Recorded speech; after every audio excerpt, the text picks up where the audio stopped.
Hey, if you're anything like me, you grew up reading comics. Actually, I still read comics, and the only thing better than a comic is animation. But unfortunately, we're not going to be animating anything in this video per se, but we are going to be making some comics move with Blender. I feel like that's good enough, so let's get started. Yeah, don't forget to like and subscribe because this project actually took a long time. So yeah, like and subscribe. Usually I like drawing out the comic I want to do first before going to the backgrounds, but I decided to start with the background on this one. I'm just starting with the basic plane and trying to make like our room, because the whole sequence is going to take place in one room. I'm going to get into the story behind the comic later.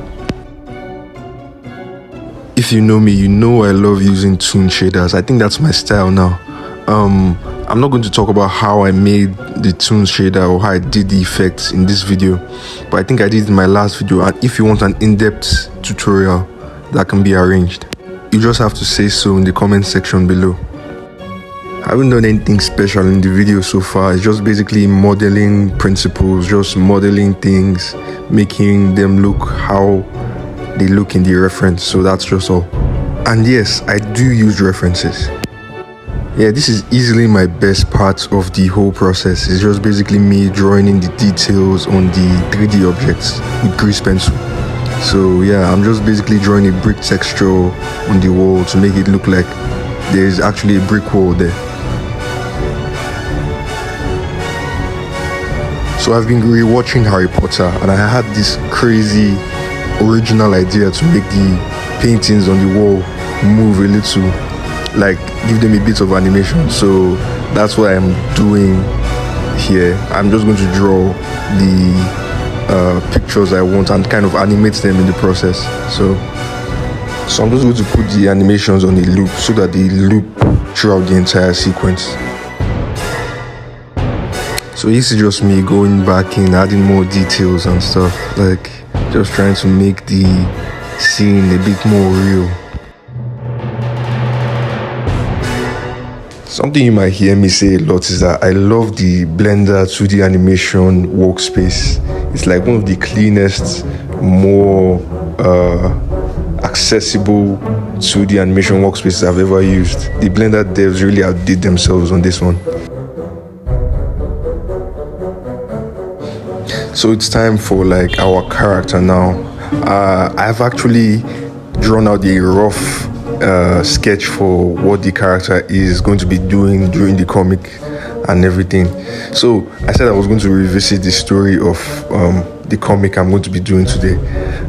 We're going to just basically be following a storyteller that is going to be talking to our protagonist, in quotes, in the beginning of a story. I always like the idea about having a storyteller kind of like directing one in the story. I've watched and played things like After Dawn, Paranormal Sites, stories that like have like a storyteller that helps you progress through the story. That's a very interesting concept for me, so I decided to like do something like that in this video. And if you haven't played Paranormal Sites, or at least watched a walkthrough, I really recommend you do so. I'm not going to say anything about it here, but it was a whole experience for me. It's best you even go into it like blind. Yeah, that was one of the best experiences I've ever had with a video game. 10 out of 10. I personally feel like storytelling in art is actually the most important part of it, because to me, when I was making this comic, the most important part was actually getting the story down and getting a story that would, like, you know, be something I like or say something interesting. I feel like that's what art should be about. I personally care more about what my art says than how my art looks. So yeah, story is very, very important when it comes to, you know, art in general. Speaking of art, by the time this video is up, the post or the finished comic would be up on Instagram. So I would appreciate if you check it out. The link to my Instagram will be in my bio or in the description of this video.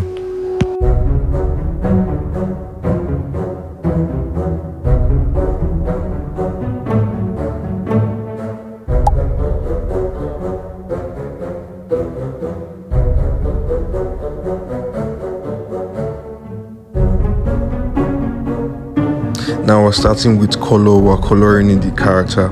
Something I love about Blender is that when you color in Blender, you color with materials, and the thing about that is you can always go back and change the materials of whatever you colored. Like this purple shirt, for instance, I'm still going to change the color, and it changes for all the frames of the animation. It's like magic.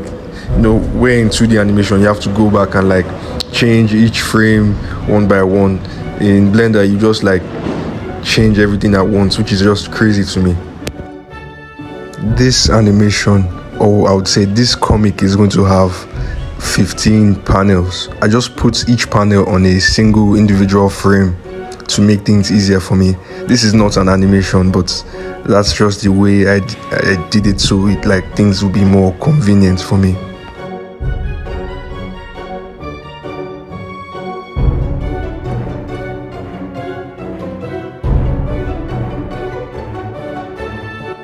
Okay, now I'm going to talk about how I made the dialogue boxes.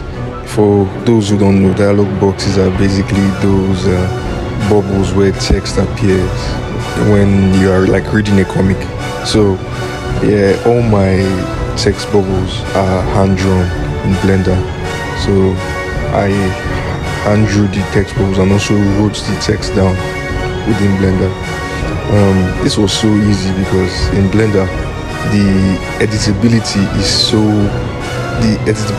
things you can do with strokes are so versatile. You can thicken your strokes, you can edit your strokes, carry your strokes from one place to another. It was just so convenient, so that's what I did.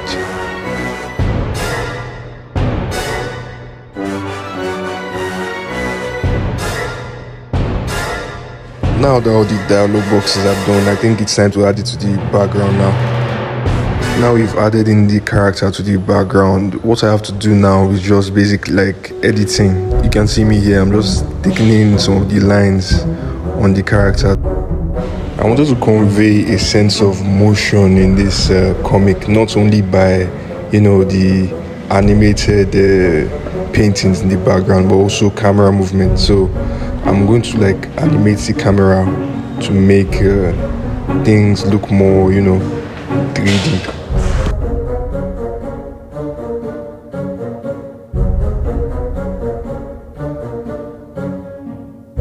So we're coming to the end here. I'm just making some last minute adjustments, just touching everything, just putting everything in order. So at this point I was getting tired. I was just wanting to bring everything to an end. So I think I'm basically done. Let's see the final piece.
So yeah, that's the final piece, and that's the end of this video.